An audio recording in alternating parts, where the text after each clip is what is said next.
In today's MTG box analysis, we're going to review the set distribution of Baldur's Gate. We'll then take a look at the cards that we saw in this box, we'll review the coverage metrics, we'll take a look at duplication, and from a value perspective, we'll look at the set value as well as the observed value in this box. And we'll close it out with a summary. If you want to go deeper into the analysis and see all of the metrics for this box plus at least 80 others, simply join the channel at the Give Me the Data level. Before we jump into this box, let's take a quick look at how the Battle for Baldur's Gate set is constructed. The set contains a total of 645 cards. Draft booster packs, however, can only see 450 cards because they are not eligible to pull the 20 basic lands, the 82 etched foils, or the 93 extended art cards. Now let's take a look at what we saw in this box by comparing it to the set distribution. This chart shows all the cards we saw during the opening with the foils in orange, non-foils in green, and the set in gray as the baseline. In the non-foil space, we saw a variance of 7 cards between the primary colors of Magic, with black only seeing 64 cards and white seeing 71.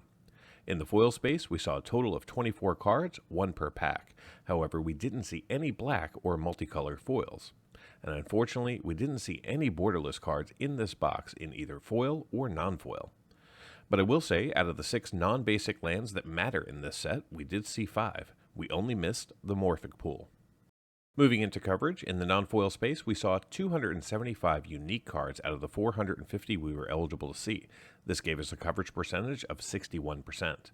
Our highest coverage from the primary colors of Magic was in white, with 79% of the cards making an appearance in this box. As I mentioned a moment ago, we saw 24 foils in this box, which gave us 5% coverage of the 449 foils that we could have seen. And our highest coverage was in green, with 7 out of the 52 cards showing up for 13% coverage. Pivoting to coverage by rarity, in the non-foil space, we saw 96% of the commons, 62% of the uncommons. We also saw 29 rares for 28% coverage, and 5 mythics for 12% coverage.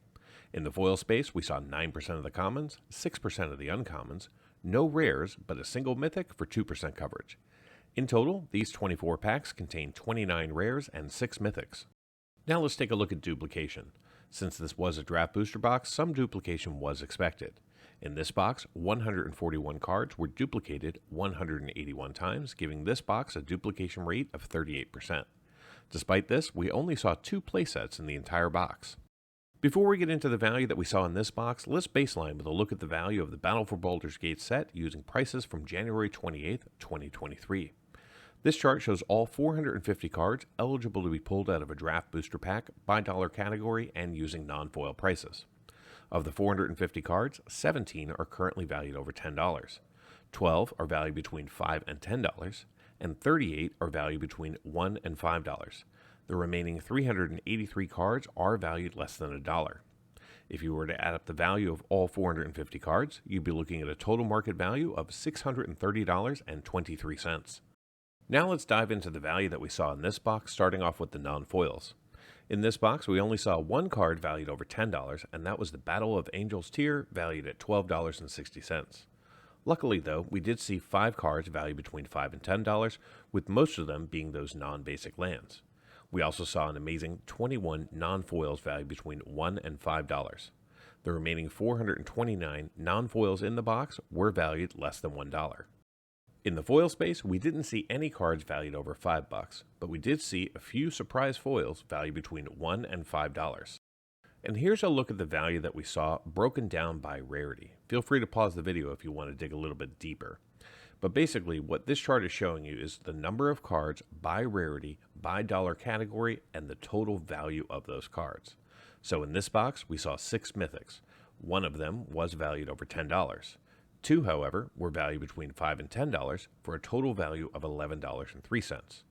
2 were in the $1 to $5 category with a combined value of $2.08. And 1 of our mythics was valued less than $1.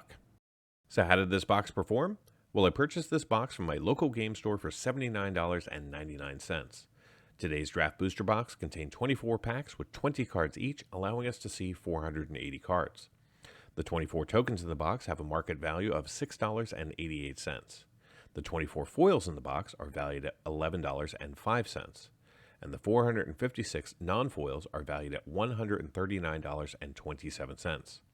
This brings the grand total actual market value for this box up to $157.20, which is a gain of $77.21 over my purchase price and equates to a return of 197%. Now, for those of you interested in cards valued just over $2, the numbers look like this. In total, we saw 17 cards valued over $2 in this box, and they have a current combined market value of $76.83, which accounts for 49% of the total box value.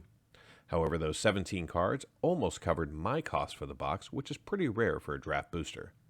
And there you have it, a pretty good Battle for Baldur's Gate draft booster box. Thank you so much for watching. Until next time, do something amazing.